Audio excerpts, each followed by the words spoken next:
Lang natin ito mga kaibigan. Itong sabi po ni Sara Duterte, no, sa isang post po, ang sabi po niya dito, pinatay yung feelings ko.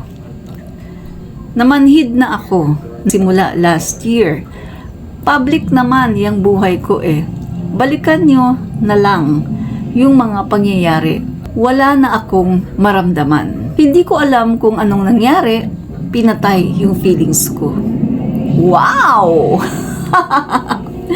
Mga kaibigan, kapag pala nawawala ng or tinatanggalan ng confidential funds si Sara, nawawala ang kanyang feelings. Mga kaibigan, delikado to. Ang isang public servant na nawalan ng feelings, napakadelikado nito mga kaibigan. Alam naman natin na ang feelings ay nasa tao yan eh. Ibinigay ng Panginoon yan para gamitin natin ng tama. No? Ang isang public servant din ay kumikilos hindi base sa feelings, kundi base sa utak, no? Una muna, mga kaibigan, ibabalance pa yan eh. Hindi pwedeng mas marami ang feelings or puso pagkatapos konti lang ang utak. Kailangan, kung magpapasya ka, mas maraming isip. And then, meron ding feelings. Siyempre, gamitan mo rin ang puso, di ba? Para mas maging maayos, no? Pero dito sa case ni Sara, sinasabi niya na wala na siyang feelings, wala na siyang maramdaman, parang wala na siyang pakiramdam. Kaya naman pala na kahit na naririnig mo na ang panawagan ng taong bayan na mag-resign ka na sa pagiging DepEd Secretary kasi incompetent ka eh. Hindi mo nasusolusyonan ng maayos yung mga problema ng DepEd.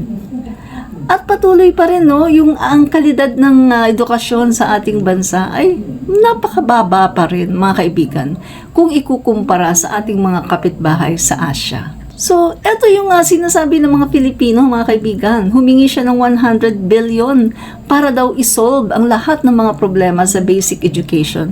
Pero hindi naman niya nagawa na isolve.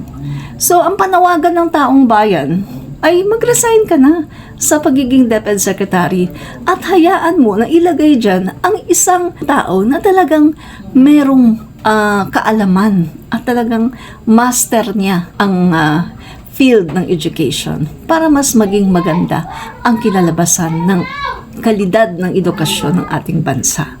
Yun lang yun, di ba?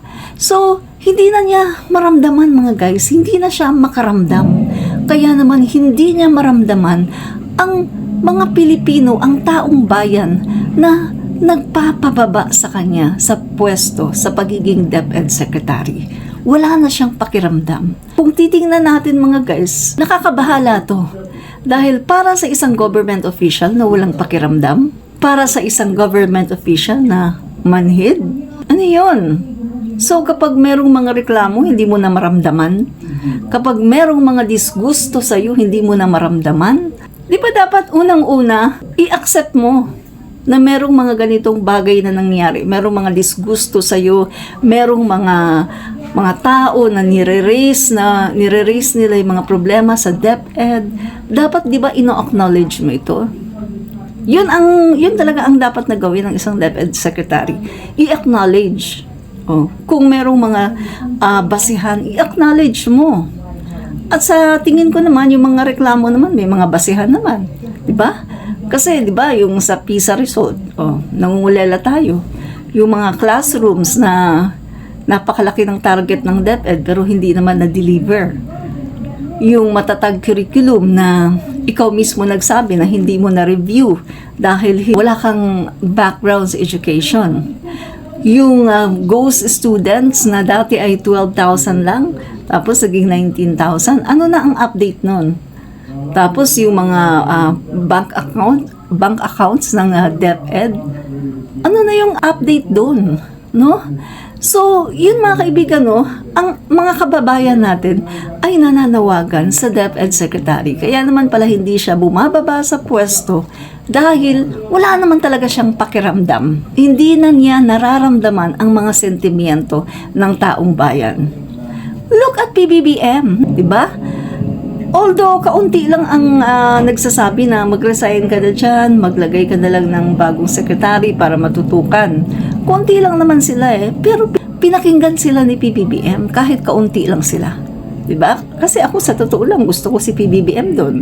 Dahil si PBBM talaga, meron talaga siyang, kumbaga, first-hand experience sa agriculture. At yun talaga ang puso ni PBBM, nasa mga magsasaka. Pero dahil sa merong mga iilang tao na nanawagan, so si PBBM bumaba siya sa pwesto at ibinigay niya sa isang tao na karapat-dapat. So dapat ganun din ang gawin ni Sara Duterte. Kaso nga, wala na kasi siyang pakiramdam. So ibig sabihin, umaamin siya na dahil wala na siyang pakiramdam, nagpapakapal na lang siya ng mukha niya. 'Di ba? Wala kang pakiramdam eh. Ibig sabihin, makapal ang mukha mo. Kasi wala kang pakiramdam sa mga sinasabi ng mga tao na bumaba ka na, wala kang pakiramdam sa makapal ang mukha mo. 'Di ba? Yun lang po. Peace tayo. Wala pong away dito. Ano lang po ito, commentary. Peace po tayo. I love you, bashers!